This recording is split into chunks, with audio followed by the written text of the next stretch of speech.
বাংলাদেশের পরিপ্রেক্ষিতে অর্গানিক শব্দ বিক্রি হয়, অর্গানিক খাদ্য নয়। এটা কেন বলছি, কারণ অর্গানিক করার জন্য ক্রাইটেরিয়া যেগুলো আছে তা মেনটেন করার অবস্থা বর্তমানে আমাদের নেই। সবার প্রথমে যদি আমি বলি যে অর্গানিক সার্টিফিকেশন করার জন্য একটা গভর্নমেন্ট রেগুলেটরি বডি লাগবে, যেটা বাংলাদেশের নাই। অর্গানিক বলার আগে এর যে রিকোয়ারমেন্ট গুলো আছে এগুলো ফলো করা হয় কিনা সেটা কিন্তু লক্ষ্য করতে হবে। বাংলাদেশের পরিপ্রেক্ষিতে অর্গানিক খাদ্য উৎপাদন করা এক প্রকার অসম্ভব বললেই চলে।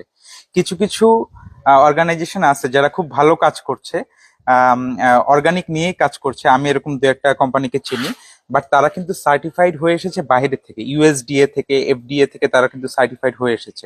আলটিমেটলি সার্টিফাইড হয়ে আসতে হলে তাদের মধ্যে থেকেই হতে হবে, কারণ অর্গানিক করার জন্য আপনি ধরেন যতই নিরাপদ খাদ্য উৎপাদন করেন না কিছুর জন্য, যতক্ষণ না পর্যন্ত আপনি সার্টিফাইড হয়ে আসছেন আপনি কিন্তু অর্গানিক বলতে পারবেন না আপনার খাবারকে। প্লাস অর্গানিক খাদ্য উৎপাদনের জন্য আপনার 3 বছর আপনার যে জমি থেকে